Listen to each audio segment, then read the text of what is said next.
Madame, Monsieur, bonsoir. Bienvenue dans ce journal. Voici ce qui domine l'actualité. Le gouvernement continue son programme de développement des infrastructures. Plus de 44 milliards de francs CFA pour le bitumage de l'axe Dabakala-Satama-Sokoro. C'est le vice-président de la République, Timoko Mediakone, qui a procédé au lancement des travaux ce jeudi. Un soulagement pour les populations de cette partie de la région du Hambol. Lancement de la campagne de vaccination contre la fièvre typhoïde dans la région des Grands Ponts. Une initiative de la Fondation Children of Africa. Elle concerne les enfants âgés de 6 à 15 ans. La vaccination se poursuit jusqu'au 4 février, inclut le déparasitage systématique. Les parents exhortés à se mobiliser pour réussir l'opération. Le Canada et la Côte d'Ivoire renforcent le partenariat entre les deux pays. La ministre d'État, ministre des Affaires étrangères, a reçu son homologue canadienne en charge des relations internationales et la francophonie. Kandia Camara et Martine Biron ont surtout évoqué la formation professionnelle. Ils ont passé en revue les questions liées à la coopération économique. La force Sabre a un mois pour quitter le Burkina Faso. Une volonté des autorités burkinabées. La France entend retirer les 400 forces spéciales actuellement dans le pays. Dans le dossier inter à suivre dans ce journal, nous revenons sur les implications de cette décision de la transition. Allons d'abord à Dakar. Ouverture hier d'un sommet axé sur la nutrition et le développement du secteur agricole. Cette rencontre se veut le cadre pour apporter des solutions à la dépendance alimentaire du continent. Le vice-président Timoko Mediakone a présenté la vision de la Côte d'Ivoire en la matière. Mamadou Kouassi est notre envoyé spécial. L'Afrique nourrit à elle seule l'Afrique. Un rêve qui peut être une réalité dans quelques années. Mais avant d'y arriver, de nombreux obstacles à surmonter. Ce sont entre autres les changements climatiques, les effets continus de la Covid-19 et ceux des crises politico-économiques dans le monde. Des limites surmontables pour ces dirigeants africains et leurs partenaires, puisque l'Afrique dispose à elle seule plus de 105% des terres arables dans le monde. La conférence internationale sur l'alimentation en Afrique, dénommée Dakar 2, arrive comme une solution pour assurer la souveraineté alimentaire des pays du continent. Dakar 2 veut s'inscrire résolument dans la dynamique de l'Afrique des solutions.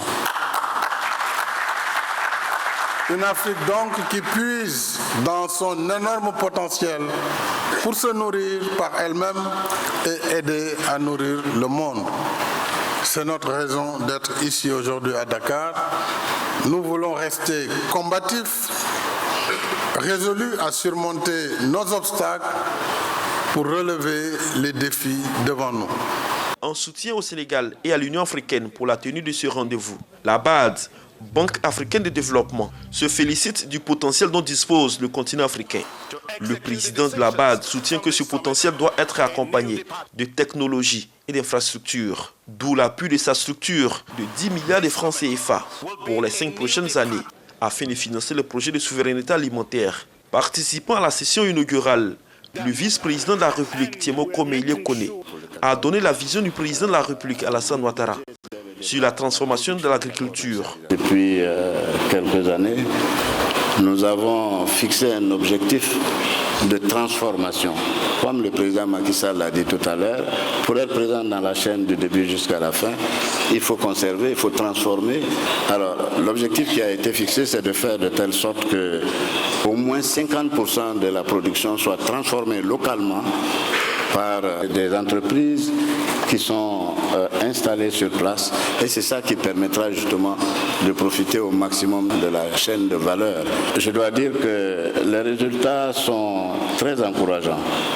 Parce que peut-être actuellement nous devons être entre 27 et 30%, mais cet objectif va être très rapidement atteint parce qu'il y a eu des incitations qui ont été lancées et qui permettent justement à beaucoup de personnes dans le secteur de pouvoir participer à la chaîne.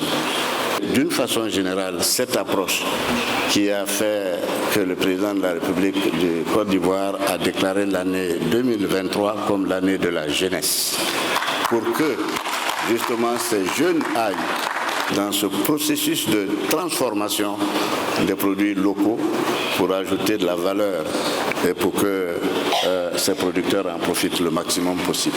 Nourrir l'Afrique, souveraineté alimentaire et résilience est le thème de ce forum de Dakar 2 qui prend fin le vendredi 27 janvier prochain. Après sa participation à ce sommet de Dakar 2, le vice-président est de retour et il est dans la région du Hambol. Tiemoko Mélié-Koné s'y est rendu pour le lancement des travaux de bitumage de la route d'Abakala-Satama-Sokoro, un chantier qui va coûter plus de 44 milliards de francs CFA. Le reportage de Jérôme Kofi Abolin. L'axe d'Abakala-Satama-Sokoro va désormais faire partie des voies bitumées en vue du développement de cette région en particulier et de la Côte d'Ivoire en général.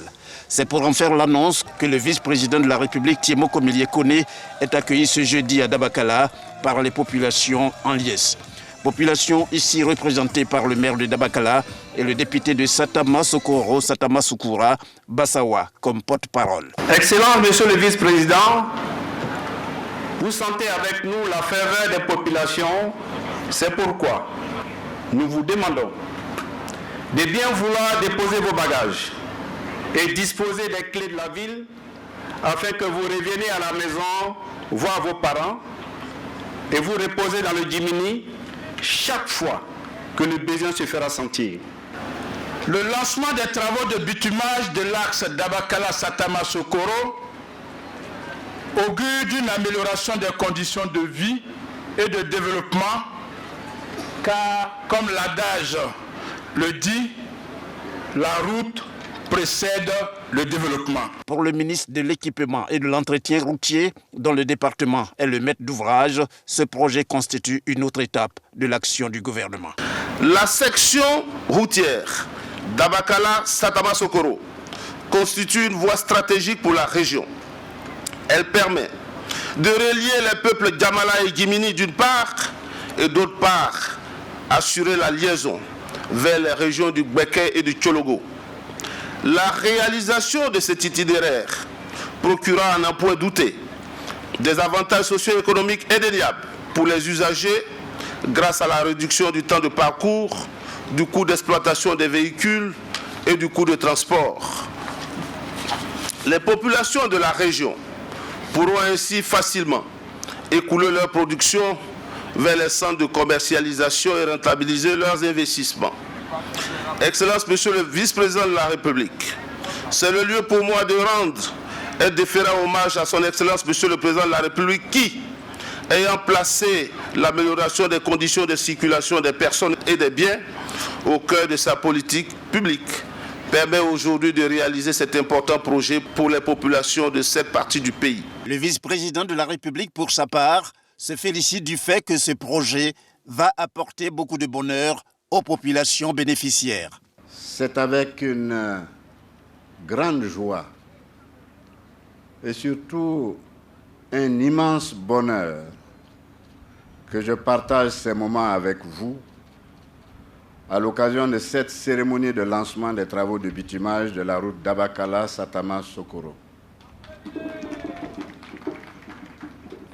Je voudrais commencer par vous remercier de l'accueil chaleureux que vous avez bien voulu me réserver, ainsi qu'à la délégation qui m'accompagne. Votre mobilisation exceptionnelle est le témoignage de votre hospitalité légendaire et de votre reconnaissance surtout au président de la République, son Excellence Alassane Ouattara, pour ses actions de développement en faveur de notre département. En effet, la politique inclusive de développement du chef de l'État met un point d'honneur sur les infrastructures, comme l'a dit tout à l'heure le ministre des Infrastructures, en particulier les routes, afin de rapprocher nos régions et nos départements. Cette politique met en chantier l'ensemble de notre pays, du nord au sud, de l'est à l'ouest, afin d'améliorer les conditions de vie de nos populations. Le bitumage de la route d'Abakala-Satama-Sokoro sur une longueur de 56 km va coûter un peu plus de 44 milliards de francs CFA. Une voie stratégique pour la région du Hambol, à Dabakala comme à Satama-Sokoro. Les populations, évidemment, sont en joie. Au-delà, c'est toute la région qui exprime sa reconnaissance au président de la République. On le voit avec Jérôme Kofi Abolin.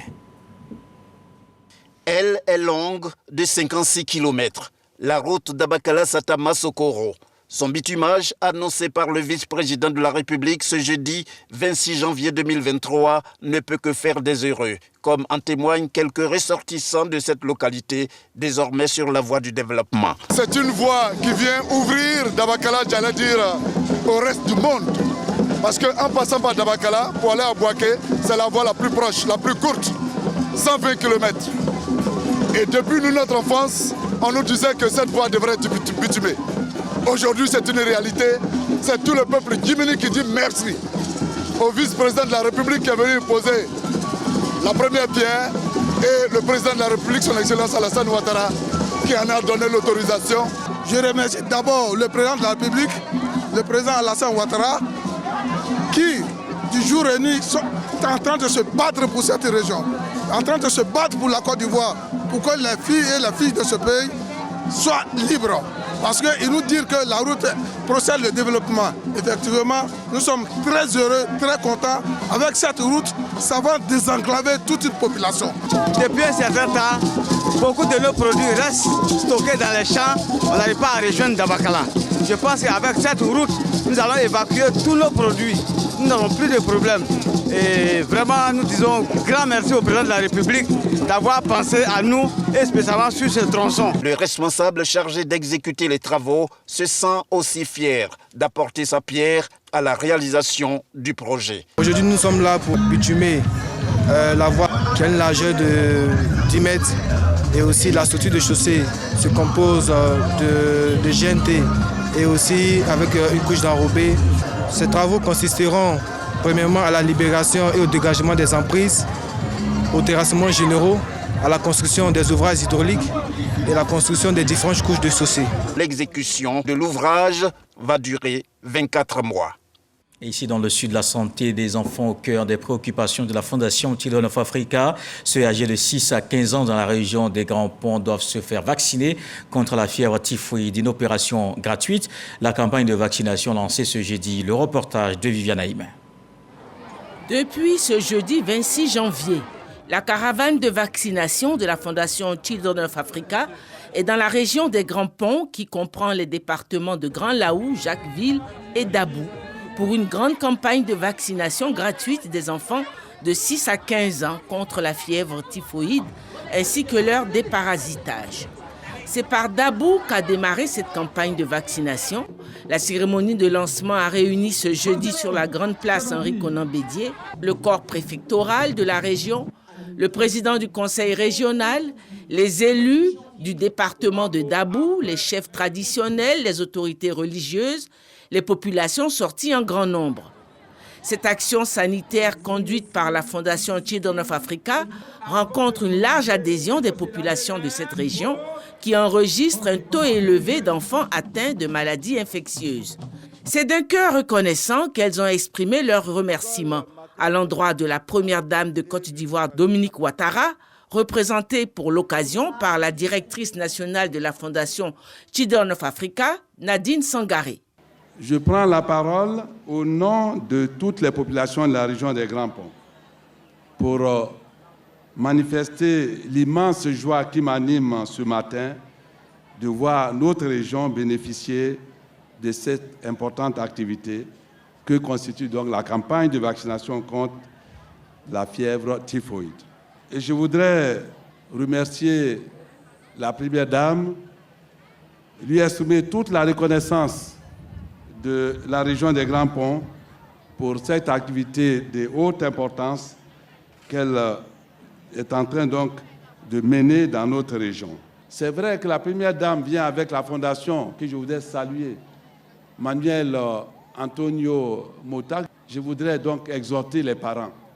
Les enfants sont des enfants, ils ne savent pas ce qu'ils font, mais vraiment exhorter les parents pour que l'accent soit mis sur la propriété et l'hygiène des aliments, la propriété des mains. C'est tout ça qui peut permettre à vraiment améliorer non seulement notre état de santé, mais également à booster cette maladie loin de nous et à éviter la fièvre typhoïde.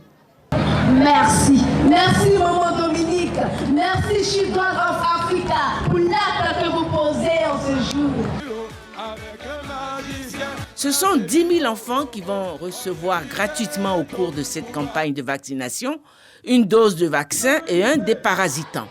La Fondation Children of Africa a bénéficié pour le financement de cette action humanitaire du soutien de la société Mota Angel, représentée à cette cérémonie par son directeur général. Également, le ministère de la Santé, de l'Hygiène publique et de la couverture maladie universelle qui apporte un appui technique pour la bonne marche des opérations de vaccination. La directrice nationale de Children of Africa a traduit aux populations la solidarité de la première dame de Côte d'Ivoire, Dominique Ouattara, et son engagement pour le bien-être des enfants de Côte d'Ivoire, dont ceux de la région des Grands Ponts. Je voudrais vous transmettre les salutations de Madame Dominique Ouattara, première dame de Côte d'Ivoire et présidente de la Fondation Children of Africa. Depuis plus de 20 ans, la Fondation Children of Africa initie des campagnes de vaccination gratuites contre la fièvre typhoïde et la méningite en faveur de nos enfants, surtout les plus vulnérables. À ce jour, nous avons vacciné plus de 85 000 enfants et nous avons également fait déparasiter plus de 170 000 enfants. Cette année, la Fondation est heureuse de relancer ses activités sur le terrain. Dans le secteur de la santé, Madame la Première Dame a pensé à ces enfants de la région des Grands Ponts en organisant la présente campagne de vaccination contre la fièvre typhoïde. Ce sont au total 10 000 enfants de 6 à 15 ans qui recevront gratuitement le vaccin contre la fièvre typhoïde. Du 26 janvier au 4 février 2023, nos équipes sillonneront les départements de Dabou, Grand Laou et Jacquesville et se rendront dans 13 localités que sont Dabou, Toupa, Petit Badien, Lopou, Nouvelle-Osrou, Irobo, Atoutoua, Grand Laou, Bakanda, Awanou, Ebonou, Toukouzou et Jacquesville. Cette campagne de vaccination est couplée avec le déparagistage systématique de tous les enfants, même ceux qui n'ont pas l'âge de se faire vacciner. La campagne pour la vaccination gratuite des enfants de 6 à 15 ans contre la fièvre typhoïde est ainsi lancée depuis ce jeudi 26 janvier dans la région des Grands Ponts. Dans le domaine diplomatique, la ministre d'État, ministre des Affaires étrangères, a reçu son homologue canadienne en charge des relations internationales et de la francophonie. Les deux pays renforcent le partenariat qui les lie. Kandia Camara et Martine Biron ont surtout évoqué la formation professionnelle et les questions de coopération économique. Abdoulaye Koné. Kandia Camara apporte un toast à son homologue du Québec. Nommée à la tête de la diplomatie de son pays il y a seulement quelques mois, Martine Biron s'intéresse à plusieurs secteurs d'activité de notre pays. Nous avons des choses à prendre de la Côte d'Ivoire et la Côte d'Ivoire a des choses à prendre du Québec et nous avons l'intention de partager nos connaissances dans un contexte où nous sommes tous les deux francophones, nous partageons la même langue, alors il y a une facilité à pouvoir collaborer avec les Ivoiriens.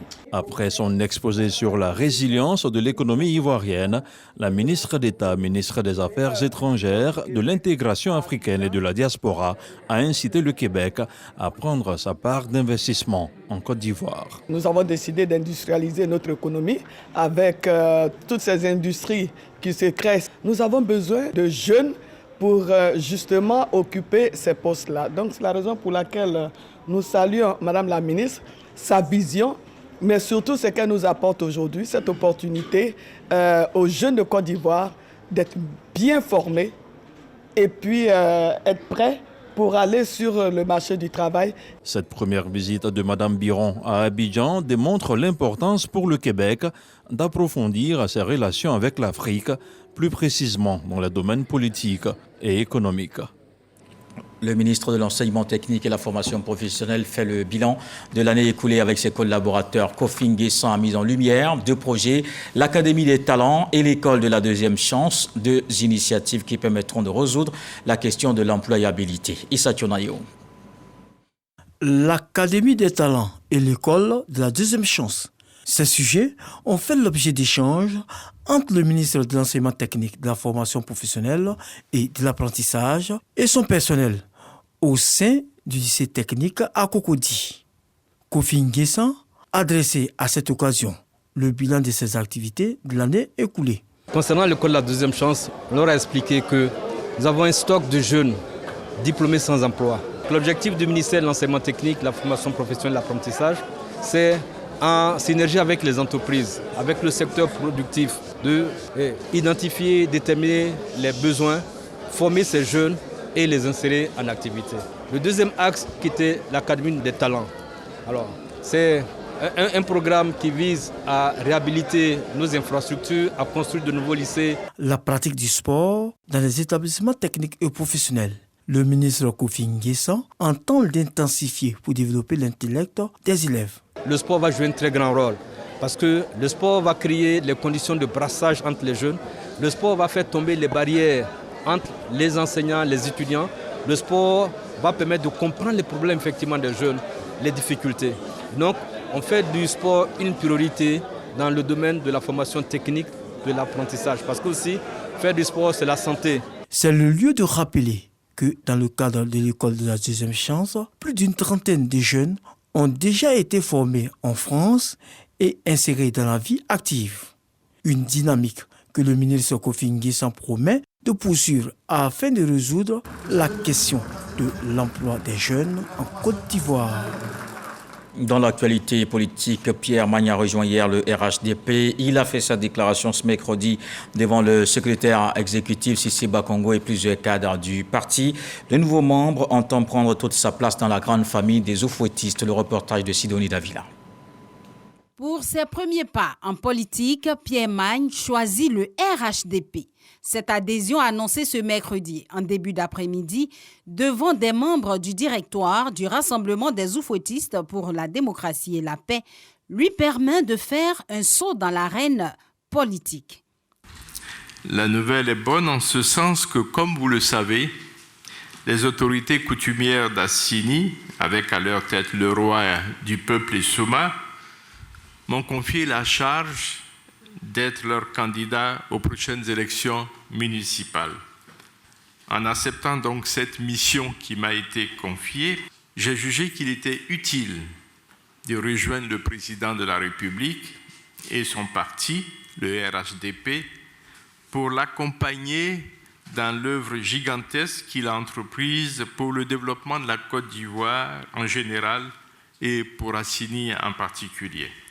Son engagement a été applaudi par la grande famille du RHDP, symboliquement représentée par des membres du directoire. Pour eux, l'adhésion de cet administrateur de plusieurs sociétés privées et parapubliques du pays est le choix de la raison.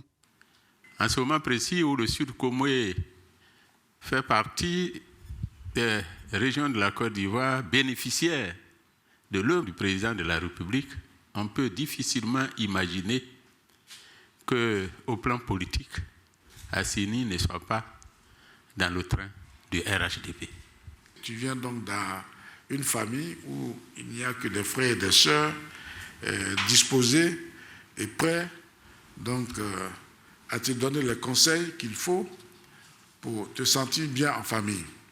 Le secrétaire exécutif que je suis est heureux de pouvoir accueillir un cadre de très haut niveau que toute la Côte d'Ivoire connaît, pour contribuer donc à faire avancer notre parti. Pour faire de lui un membre à part entière du RHDP, Pierre Magne a reçu du secrétariat exécutif les insignes et autres attributs de son parti. Ce sont entre autres le pagne, l'écharpe, les statuts et règlements intérieurs et bien d'autres documents. Le RHDP a aussi présenté son candidat pour l'élection municipale au plateau.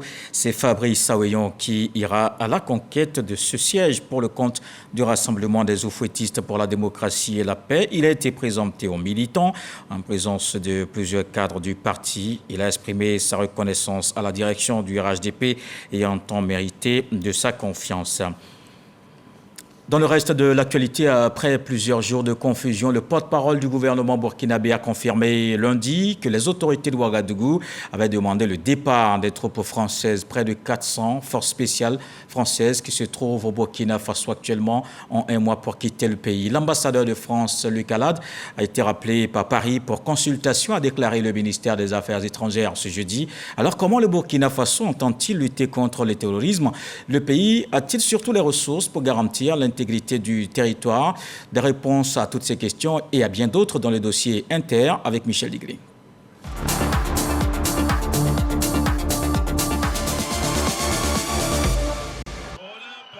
20 janvier 2023, plusieurs centaines de personnes manifestent à Ouagadougou contre la présence française et réclament notamment le départ de l'ambassadeur de France au Burkina Faso, Luc Alade. Nous, on ne veut plus les aides. On veut qu'ils rentrent. L'ambassadeur de la France, on veut qu'il rentre. On va libérer le Burkina. 2 jours après ce rassemblement, le président français, au cours d'une conférence de presse, souhaite une déclaration officielle des autorités burkinabées avant de se prononcer sur le sujet. J'attends que le président de transition Traoré puisse s'exprimer, parce que j'ai compris que les messages qui étaient sortis à ce stade relevaient d'une grande confusion, celui-ci étant en déplacement hors de la capitale. Le lendemain 23 janvier, le porte-parole du gouvernement burkinabé confirme ce qui était jusque-là une rumeur, à savoir la demande de départ de la force Sabre du territoire national. Ce qu'il faut dire également, c'est que cette dénonciation est dans l'ordre normal des choses, parce qu'elle est prévue dans les termes de l'accord militaire qui permet bien sûr le déploiement des forces françaises ici au Burkina Faso. Donc l'article 16 en l'occurrence en tout cas prévoit la dénonciation, une dénonciation qui est une sorte de préavis qui laisse donc 1 mois à l'autre partie bien sûr pour accéder à cette requête. Pour Mahamadou Sawadogo, expert burkinabé en sécurité, cette décision du gouvernement est précipitée. Donc la rue a accéléré le processus. Et c'est ça vraiment que je trouve dommage, parce que normalement un État, un gouvernement devrait quand même prendre le temps. Pour moi, on aurait dû prendre le temps, même si on va dénoncer ces accords, prendre le temps de mieux se préparer et de ne pas être dans l'émotion. Parce que lorsqu'on est dans l'émotion, on fait beaucoup d'erreurs. Et aujourd'hui, la question que moi-même je me pose, étant acculé de toutes parts, est-ce qu'on est prêt, effectivement, à être autosuffisant sur le plan militaire, et aussi est-ce qu'on est prêt à assumer cette conséquence? Des inquiétudes fondées sur les nombreuses attaques terroristes enregistrées au pays des hommes intègres. La dernière en date, l'enlèvement de 62 femmes et 4 nourrissons par des djihadistes présumés. Après une longue semaine de captivité et suite à une opération militaire, elles sont retrouvées à Togouri, dans le centre-nord du pays, à 200 km au sud d'Arbinda, district où elles furent enlevées le 12 janvier. C'est une première qu'on voit un enlèvement de plusieurs dizaines de femmes. Et quelquefois, on avait enregistré des cas isolés, mais elles arrivaient plus ou moins à se déplacer plus que les hommes. Mais aujourd'hui, la situation elle est préoccupante. Pour le gouvernement, les Burkinabés seront eux-mêmes désormais à l'avant-garde de la lutte contre le terrorisme dans leur pays. La vision de la transition aujourd'hui, c'est que c'est les Burkinabés eux-mêmes qui vont consentir le sacrifice pour la libération de notre territoire, pour la reconquête de l'intégrité du territoire et surtout pour la refondation. Pour y arriver, l'état-major a lancé le recrutement de 50 000 volontaires pour la défense de la patrie. Nous tous, nous sommes là. C'est pour vaincre. C'est pour vaincre le terrorisme. La réalité du pays, c'est que les effectifs de l'armée et des autres forces de sécurité et de défense n'arrivent pas à couvrir l'ensemble du territoire. Donc quand on regarde, il y a un problème de maillage qui fait qu'il y a énormément de territoires qui restent non couverts par des forces de défense et de sécurité. Donc, recruter 50 000, c'est espérer avoir un peu de forces combattantes sur toute l'étendue du territoire. Espérer avoir un peu de forces combattantes sur l'étendue du territoire, Le Burkina Faso a-t-il les moyens financiers et militaires pour lutter seul ou avec d'autres partenaires autres que la France? Aujourd'hui, la stratégie militaire qui se décide sur le terrain, c'est le rapprochement clair avec la méthode malienne, l'appui en termes d'équipement et de matériel de l'armée malienne. Et donc ça veut dire qu'on est parti pour le tout sécuritaire aussi, ce qui va augmenter le niveau de violence et ce qui aussi va faire en sorte que la situation pourrait se dégrader s'il n'y a pas d'autres canaux, s'il n'y a pas d'autres leviers que nous activons. La CEDEAO de son côté réitère sa volonté de soutenir la transition burkinabé. C'est ce qui ressort de la visite initiée par Oumarou Sissoko Embalo le 11 janvier dernier à Ouagadougou. L'esprit de la CEDEAO, ce n'est pas des sanctions. Ce n'est pas pour imposer. La CEDEAO, c'est nous tous. Nous sommes de la CEDEAO. Nous sommes là pour aider et accompagner tous les pays qui sont en transition. Le Burkina Faso est confronté depuis 2015 à des attaques terroristes qui ont fait des milliers de morts avec au moins 2 millions de déplacés. C'était le dossier Inter Burkina Faso, quelle stratégie de lutte contre le terrorisme avec Michel Digré. Et voilà qui met un terme à ce journal. Merci de l'avoir suivi. Retour de l'actualité, 23h. Ce soir, le sage nous apprend que quand on marche sur l'ancienne route, il est difficile de se tromper. Dieu le voulant, on se retrouve demain.